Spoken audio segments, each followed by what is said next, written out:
إلى ربي وليس إلي سواه مددت يدي. السلام علیکم ورحمۃ اللہ وبرکاتہ. امید ہے آپ سب خیریت سے ہوں گے. آج کا ہمارا ٹاپک اسم اشارہ قریب للتثنیہ کے بارے میں ہے. گزشتہ درس میں ہم نے اسم اشارہ قریب مفرد کے بارے میں پڑھا تھا. اگر کوئی چیز مفرد ہے، ایک ہے اور ہمارے قریب ہے تو ہم اس کی طرف کیسے اشارہ کریں گے؟ اگر مذکر ہے تو کیسے اشارہ کریں گے؟ اگر مؤنث ہے تو کیسے اشارہ کریں گے؟ آج کے درس میں ہم اسم اشارہ قریب للتثنیہ کے بارے میں بات کریں گے کہ اگر کوئی چیز ایک سے زیادہ ہے یعنی دو ہے اور ہمارے قریب ہے، اگر وہ مذکر ہے تو کیسے اشارہ کریں گے؟ اگر مؤنث ہے تو کیسے اشارہ کریں گے؟ عربی زبان میں اسم اشارہ قریب للتثنیہ کے لیے دو الفاظ کا استعمال ہوتا ہے. ایک ہے ہاذان، دوسرا ہاتھان. انگلش میں ان دونوں ورڈز کے لیے دیز کا استعمال ہوتا ہے. ہاذان اسم اشارہ قریب تثنیہ مذکر کے لیے ہے، یعنی اگر کوئی چیز مذکر ہے اور وہ ہمارے قریب ہے لیکن وہ ایک سے زیادہ ہے، مفرد نہیں ہے، ایک سے زیادہ ہے، دو ہے، تو اس کے لیے ہم ہاذان سے اشارہ کریں گے. اس کی مثال ہاذان رجلان، یہ دو آدمی ہے. دیز آر ٹو مین. گزشتہ درس میں ہم نے ھذا رجل پڑھا تھا. رجل مفرد تھا، مذکر تھا، قریب تھا، تو اس لیے ہم نے ھذا سے اشارہ کیا تھا. اس مثال میں رجلان، یہ دو آدمی ہے. دو آدمی ہے یعنی ایک سے زیادہ ہے، مفرد نہیں ہے، تثنیہ ہے، اس لیے ہم نے ہاذان سے اس کی طرف اشارہ کیا ہے. ھذان رجلان، یہ دو آدمی ہیں. دوسری مثال ھذان کتابان، یہ دو کتابیں ہیں. These are two books. گزشتہ درس میں ہم نے ھذا کتاب پڑھا تھا. کتاب مفرد تھا، قریب تھا، مذکر تھا، اس لیے ہم نے ھذا سے اشارہ کیا تھا.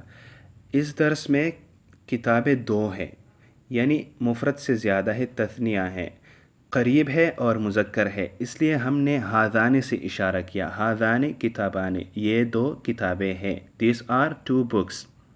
آنے والے لیکچرز میں ہم یہ بتائیں گے کہ عربی زبان میں مؤنث اور مذکر کی پہچان کیسی ہوتی ہے. ہم کو کیسے پتہ چلے گا کہ کون سا لفظ، کون سا ورڈ مذکر ہے، اس کے لیے ھذا استعمال ہوگا، کون سا مؤنث ہے، اس کے لیے ھذہ استعمال ہوگا. یہ بھی بتائیں گے کہ مفرد سے تثنیہ کیسے بنائیں گے اور جمع کیسے بنائیں گے. ہمارے پاس دوسرا ورڈ، دوسرا لفظ ہاتھان ہے. اسم اشارہ قریب للتثنیہ مؤنث کے لیے استعمال ہوتا ہے. ھذان مذکر کے لیے، ہاتھان مؤنث کے لیے. اس کی مثال ہاتھان امرأتان، یہ دو عورتیں ہیں. These are two women. گزشتہ درس میں ہم نے ھذہ امرأۃ پڑھا تھا.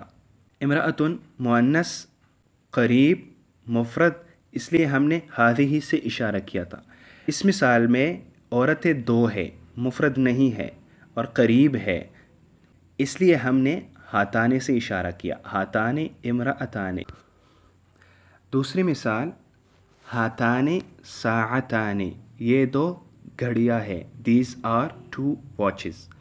گزشتہ درس میں ہم نے پڑھا تھا ھذہ ساعۃ.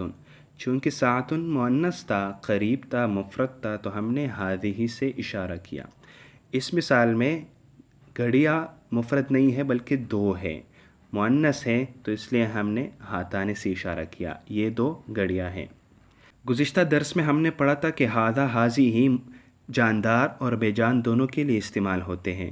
اسی طرح ہاتھان اور ھذان، یہ بھی دونوں جاندار اور بے جان کے لیے استعمال ہوتے ہیں.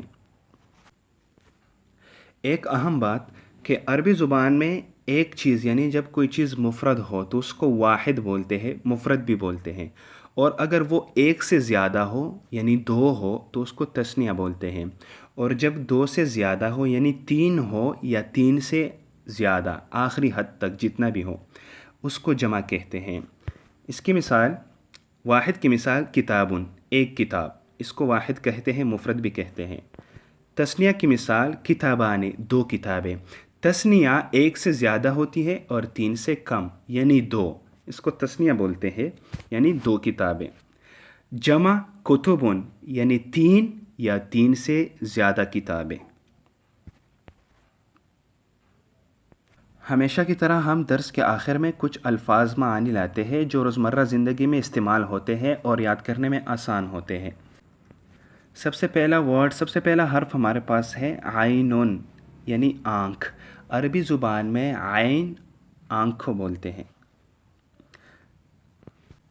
انفون، عربی زبان میں انفون ناک کو بولتے ہیں۔ رجلون، عربی زبان میں رجلون پاؤں کو بولتے ہیں۔ رجلون اور رجلون میں بہت بڑا فرق ہے۔ رجلون مرد کو بولتے ہیں اور رجلون یہ پاؤں کو بولتے ہیں۔ فمون، عربی زبان میں فمون منہ کو بولتے ہیں۔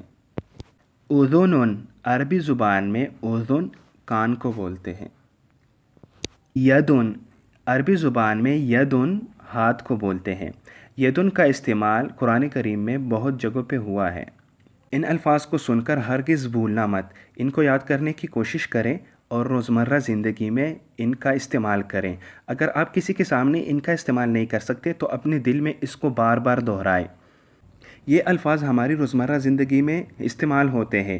کوشش کیجیے گا کہ ان الفاظ کو یاد کریں اور اپنی باتوں میں ان کا استعمال کریں۔ جس طرح ہم انگلش کی الفاظ کو اپنی زبان میں استعمال کرتے ہیں، اسی طرح ان الفاظ کو اپنی زبان کے ساتھ ساتھ استعمال کریں تو یہ الفاظ آسانی سے یاد ہو جائیں گے۔ آج کا درس ہمارا یہیں تک تھا، ہمارے ساتھ رہیے گا۔ اگر چینل پہ نئے ہو تو چینل کو ضرور سبسکرائب کرنا۔ شکریہ۔